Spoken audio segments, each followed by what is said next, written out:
tradução diz assim: o sétimo mandamento condena o adultério e a impureza sexual com o objetivo de proteger a família. Proteger a família. É preciso saber que a Bíblia ela não condena o sexo em si, o sexo ilícito. Fomos feitos assim, fomos construídos assim, saímos assim da mão do Criador, inclusive já com a previsão da prática sexual. Mas como? Dentro dos moldes do Criador, dentro do que foi traçado para ser o ser humano. O ser humano não é como um cachorro, é como um animal. As cadelas, quando entram no cio, elas são acompanhadas por dezenas de cachorros na rua. O primeiro que chegar e depois o segundo e o outro. É a vida animal, porque a vida animal ela tende a procriar. E lá eles não têm os dispositivos morais. O ser humano não é assim. O ser humano não é animal irracional.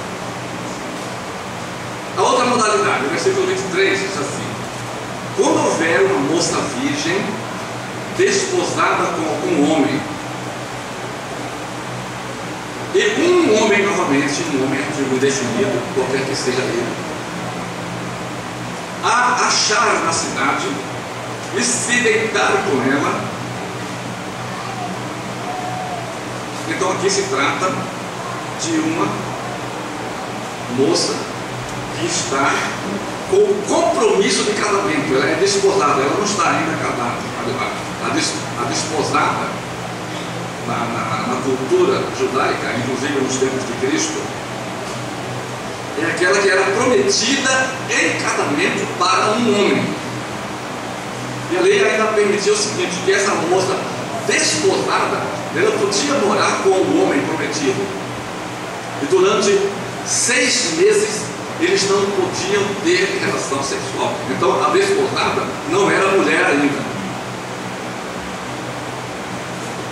era moça. Por isso que diz aqui, quando uma moça virgem desposada, então não era casada, era noiva. Equivale ao nosso noivado de hoje, mas com muito mais cerimônia, com muito mais seriedade do que hoje. Hoje qualquer um chega e fica noiva lá na esquina, na casa do papai, de qualquer maneira, noivo, desmancha, também ninguém sabe nada. Mas nessa época aqui, nos costumes judeus, não era assim. Chegava a época da moça casar, ela era prometida a um homem, havia um pacto pré-nupcial. A partir desse pacto, a partir dessa publicação desse pacto, ela passava a ser uma moça desposada. Até abrindo um parênteses, foi nesta situação que Maria, mãe de Jesus, estava quando achou-se grávida. Por isso o problema. Ela era noiva, estava desposada e não casada, e agora aparece grávida.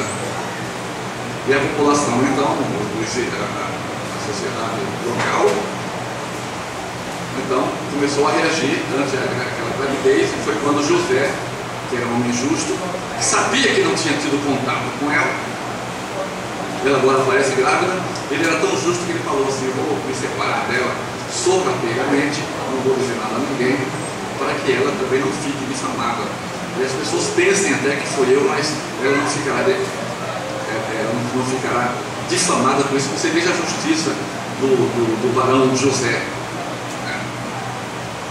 Foi naquele momento que hoje aparece para José e diz aquelas palavras: barão José, não temas de receber a tua mulher, porque o que nela está gerado é por obra e graça do Espírito Santo. Então José entendeu. Por que isso?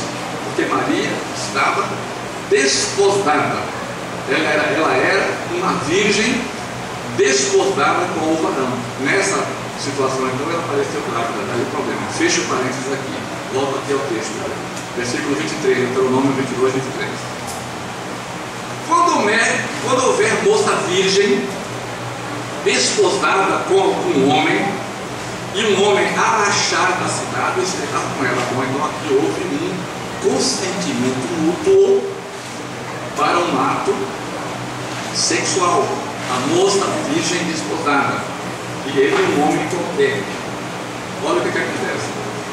Então trareis ambos à porta daquela cidade e os apedrejareis com pedras, até que morram a moça e o homem. Por quais razões? A moça, porque consentiu com o ato. Como é que você sabe que ela não consentiu? Porque ela não gritou, ela não se esforçou para fugir daquela situação, ela não lutou para sair daquela situação. Então, logo entende-se que ela consentiu com o ato. Aceitou o ato. E ele, porque humilhou a mulher do seu próximo, ou seja, a prometida, a desposada. E mais uma vez a palavra, eu quero fazer conselho. Vejam sempre isso. O caráter da combinação penal aqui também não é punitivo. Não é punitivo. Não é punitivo. É preventivo. É preventivo. Assim diz a palavra: tirarás o mal do meio de ti. Preventivo em que sentido? Para manter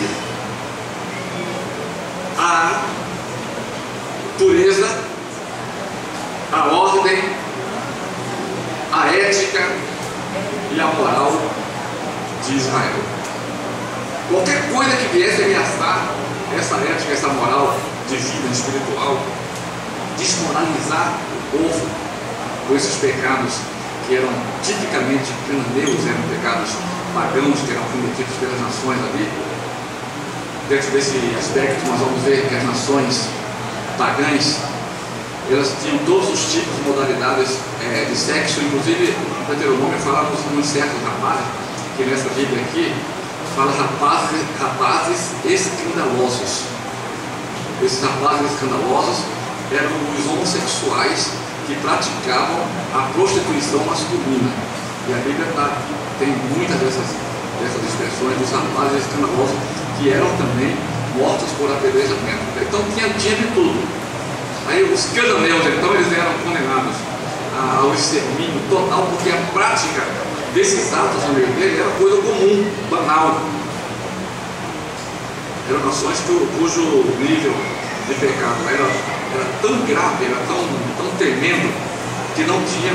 Deus já decretou, foi Deus quem disse isso, Deus decretou que não tem outra solução para esse povo que não o extermínio total. Aí, olha só, Deus também estaria aplicando 2 pesos e 2 medidas se eles exterminam os cananeus por causa dessas práticas. E no meio de Israel, aqueles que praticaram a prática dos cananeus continuarem vivos e receberem perdão e ficarem ali como oferecem uma oferta e fica tudo ali. Não, 2 pesos e 2 medidas, ó Deus. Os cananeus são mortos por essa prática, então os judeus também são mortos por essa prática. Está entendido isso?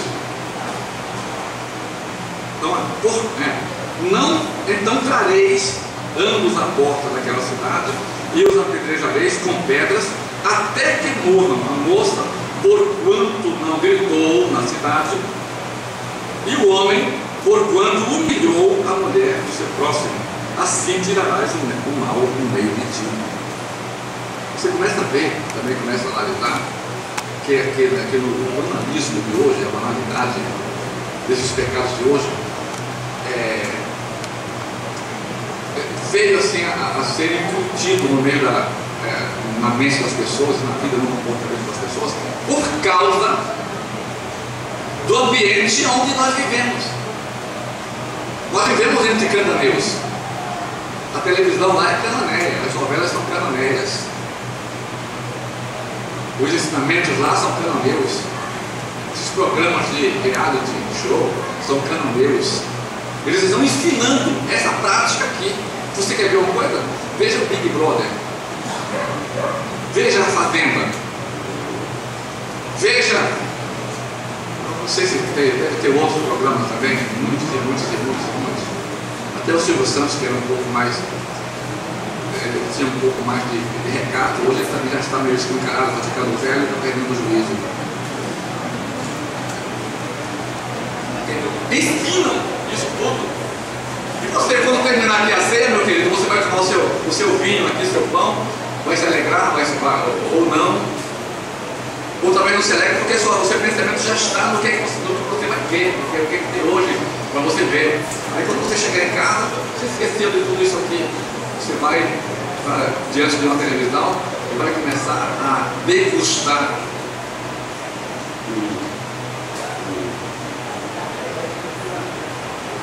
aquele imoral daquele Faustão. O que mais? Aquele caldeirão.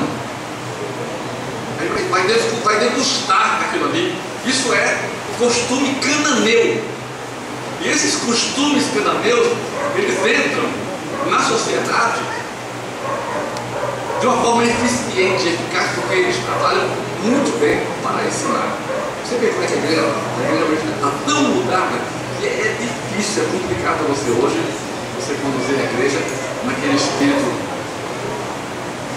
espírito de santificação que foi ensinado para a gente há um tempo atrás.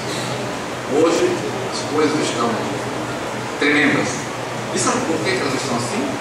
Porque outros irmãos nossos praticam estes atos, estão muito bem. Você escuta, por exemplo, um programa de rádio, aí você vê alguém reclamando do pastor lá, telefonando: pastor, eu fui expulsa da igreja, eu fui não sei o quê, pastor não tem.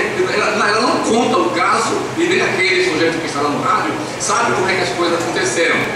Mas mediante a palavra do pecador, ele vai julgar o pastor que está em julgamento hoje na rádio.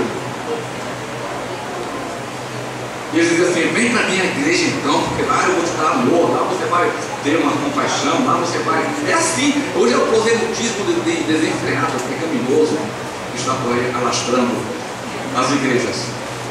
E este pecado sexual está batendo a porta da igreja toda hora.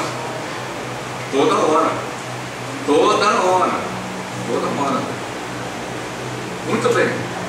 Tem aí uma outra modalidade. Se algum homem no campo achar uma moça desposada, a mesma que foi desposada, e o homem a forçar e se deitar com ela, então morrerá só o homem que se deitou com ela. Você veja que aqui o homem forçou. Só que a Bíblia, na sua linguagem, nós precisamos entender. Ela fala, há duas situações diferentes da moça desposada. Aqui é o seguinte: um caso é na cidade, outro caso é do campo. Qual é a diferença? É que no caso da cidade, a moça poderia gritar muito, porque tem gente para escutar, tem vizinho ali. Ela está na cidade, ela está entre pessoas. Quando se fala em campo, se diz aqui num lugar ermo, um lugar solitário. A moça foi forçada. O que houve ali? Houve ali um estupro. O que hoje é o estupro tradicional, quando o homem força a mulher. Então morrerá, nesse caso, só o homem que se deitou com ela. Porém, a moça não fará nada. A moça não tem culpa de morte, porque o homem que se levanta contra o seu próximo, porque como o homem que se levanta contra o seu próximo, ele tira a vida, assim é este negócio.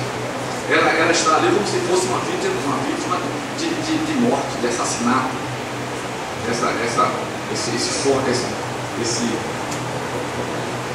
Esse estupro. Então ela foi vítima de um estupro. Nesse caso, ela é considerada inocente, não culpada. ela foi vítima de um homem que a forçou aquela situação. E ela estava no campo. Não houve quem livrasse, não houve quem a livrasse. Então, o versículo 27, ele explica isso. Pois a achou no campo.